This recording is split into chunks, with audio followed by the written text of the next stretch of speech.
The movie Apocalypto by Mel Gibson begins with the phrase that a great civilization is not conquered from without until it has destroyed itself from within. Thanks to the fact that the Mayan civilization was already in decline without external reasons, the Conquistadors who arrived on the Yucatan Peninsula in 1517 found it incredibly easy to exterminate the natives. The Conquistadors had been far ahead of the indigenous population of America in military affairs for centuries. Before delving directly into the events of the film, I would like to first explore the rise and fall of this remarkable civilization. About 20,000 to 30,000 years ago, people from the north migrated across the Bering Strait to settle in North and South America.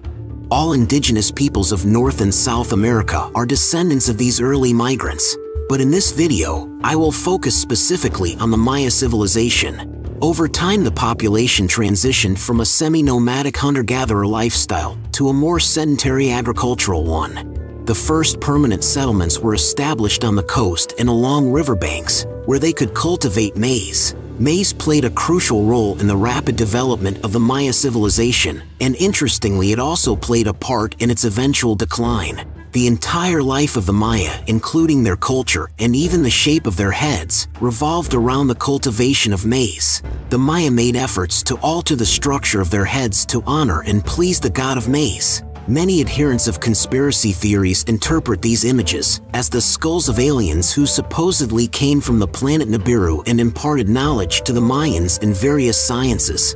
However, in fact, they are simply elongated human skulls. In the movie, Gibson did not develop this theme, and all the characters have normal skull shapes. Of course, one could argue that the movie primarily focuses on the lower levels of Mayan society, even though in reality the nobility was more often engaged in the practice of elongating their heads.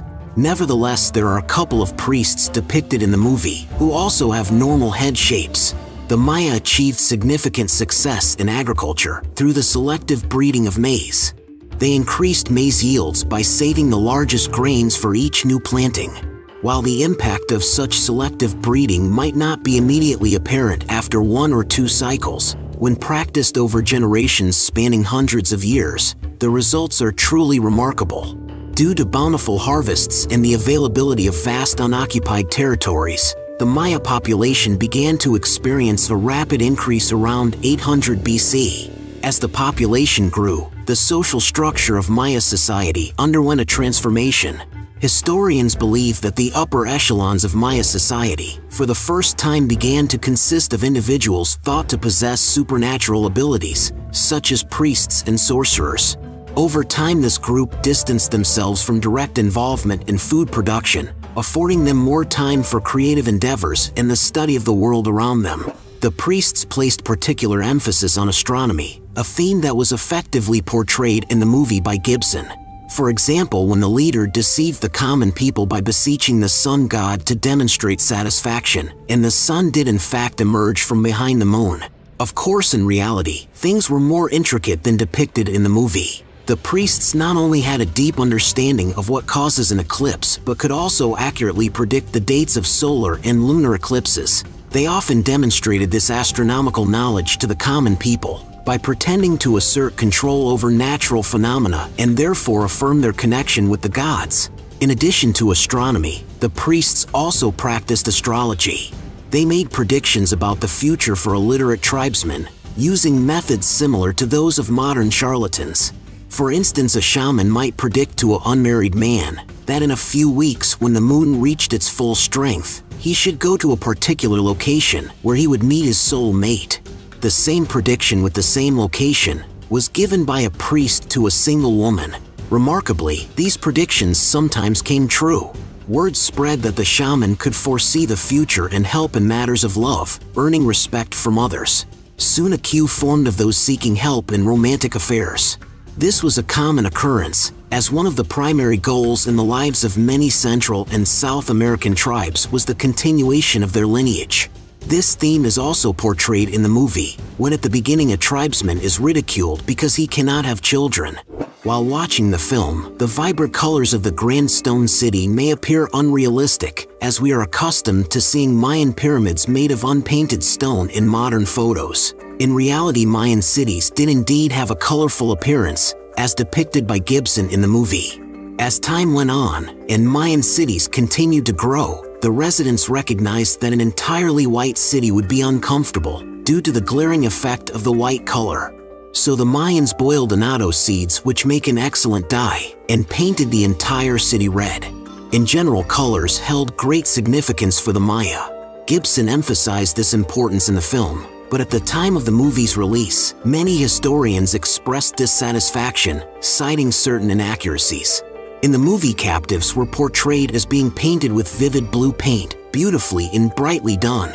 However, during sacrifices to the supreme Mayan god Kukulkan, historians noticed several inconsistencies. The color used, known as Maya blue, played a significant role in Mayan culture. It was used to adorn household items, frescoes, sculptures, and most notably in the decoration of human sacrifices. In reality, Maya blue was used to decorate sacrifices meant for another god, Chak, the deity associated with water and rain. Victims were painted blue in the hope of attracting the god's attention to bring rain to the earth. The movie portrayed the removal of this blue paint quite unrealistically, when the main character washed it off easily. At the bottom of the famous cenote, the sacred well, a layer of blue pigment was discovered penetrating up to a depth of 4 meters. This blue color likely soaked into the well's bottom from pottery and from the victims thrown into it. The color was incredibly resistant and did not easily fade. It is unlikely that it would wash off a person as easily as depicted in the movie. Blue pigment is highly resistant to aging, weathering, biochemical decomposition, and even modern chemical solvents. The secret of how the Maya produced this paint had been a subject of debate for many years. Interestingly, it was only in 2013 that researchers finally managed to solve the mystery of how the Maya created this paint. When the captives are led through the temple complex in the movie, the audience is shown frescoes that, while stylistically similar to real ones, are not historically accurate. The reason for this discrepancy is that at the time of filming, most of the known frescoes dated back to the 1st century AD. Gibson included an episode in the movie involving beheadings during sacrifices based on these real frescoes. However, new Mayan drawings were published in 2020 in the journal Antiquity, shedding light on the topic. Polish archaeologists conducted surveys of several buildings in the ancient city of Chajuel in western Guatemala. As a result, they discovered an unprecedented set of wall paintings dating back to the colonial period. What makes these murals particularly interesting is that during the time period depicted in the movie, the Maya did not depict severed heads and sacrifices on these murals. So while the episode with the heads in the movie is only partly accurate, it's not Gibson's fault. At the time of filming, he couldn't have known this. When we see a mountain of corpses in the movie, it becomes evident that Gibson is blending Mayan and Aztec cultures. In reality, the Maya were far less inclined to practice human sacrifice compared to their neighbors, the Aztecs. The Maya had numerous festivals and rituals, many of which involved animal sacrifices. While they did practice human sacrifice to some extent, it was not on the same scale as depicted in the movie. Furthermore, it is unlikely that the Maya would have disposed of corpses in open wastelands under the scorching sun. Instead, they more likely deposited them in natural water wells. For instance, in the city of Chichen Itza, a regional center of Mayan during the late Classic period, there are 2 deep natural lakes or cenotes in the city park, which would have provided the city with an ample supply of drinking water. The largest well, the sacred cenote, is where sacrifices were often placed as an offering to the rain god Chak. An examination of the remains in 2007 revealed that they had wounds consistent with human sacrifice. In reality, it is into such a well that the protagonist and the other corpses would most likely have been placed. But once again, I want to emphasize that the Mayans did not have such a large number of sacrifices involving human corpses as depicted in the movie. The events of the movie take place in the 16th century AD, a time when the Mayan civilization was already in decline. The height of Maya civilization occurred from 250 to 800 AD. Then between 810 and 1050 AD, all major Mayan cities were abandoned. The question of why such an advanced civilization collapsed remains one of the most significant mysteries in history. While there are no definitive answers, there are speculations based on scientific evidence. In the early 1990s, data from meteorological studies of ancient Central America became available, and the theory that the Mayan civilization was destined to fall due to significant climate change gained popularity. Beginning around 820 AD, for a period of 95 years these regions experienced recurrent severe droughts, with some of these droughts lasting for decades. As awareness of this prolonged drought grew, scientists noticed a striking correlation between its onset and the decline of the Mayan civilization. Most of the classical-era Mayan cities were abandoned between 850 and 925 AD, coinciding with the time of the drought. Agriculture, a cornerstone of the Maya's economic potential, was severely impacted by these climate conditions. However, even proponents of this hypothesis acknowledge that the situation was likely more complex than this straightforward correlation suggests. We know that even before the onset of drought in the 9th century, wars became more frequent and socio-political instability worsened in the Maya territory. The Mayan city-states, much like the polis of ancient Greece, were in a constant state of conflict with each other. These conflicts between cities could have been an additional factor contributing to the civilization's downfall. During the dry decades, food supplies dwindled, likely leading to an intensified struggle for resources. This may have eventually culminated in an irreversible fragmentation of the ancient Mayan civilization. However, it's worth noting that there is at least one other explanation for the collapse of the Mayan civilization, which has been gaining popularity recently. It's possible that the Maya were doomed by their attempts to alter the nature around them. To support their population, the Maya constructed extensive canal systems, some hundreds of kilometers long, to drain and elevate infertile swampy soils and transform them into arable land. They also cleared vast expanses of forests for agriculture and city construction. Some scientists suggest that such significant interventions in nature may have exacerbated the effects of natural climate change. For instance, according to certain researchers, deforestation for farming could have worsened soil dehydration, amplifying the loss of agricultural yields during the drought. Additionally, despite their advancements in astronomy, the Maya may not have fully understood agricultural chemistry. Modern knowledge highlights the importance of crop rotation, which reduces reliance on a single set of nutrients and lowers the risk of developing resistant pests, weeds, and diseases. The Maya lacked this deep knowledge, and their obsession with maize might have hindered them during times of scarcity. An understanding of their civilization's demise might have been gleaned from the numerous books written by the Maya. Unfortunately, none of these written records, which once numbered in the thousands, have survived to this day. These written records perished during the colonial era when the Spaniards, acting on the orders of Catholic priests, indiscriminately burned Mayan books. What really happened after the arrival of the Conquistadors on the Yucatan Peninsula? At dawn on March 3, 1517, an Indian at one of the outposts on the northern coast of Yucatan saw 3 dark dots far out at sea, rapidly increasing in size.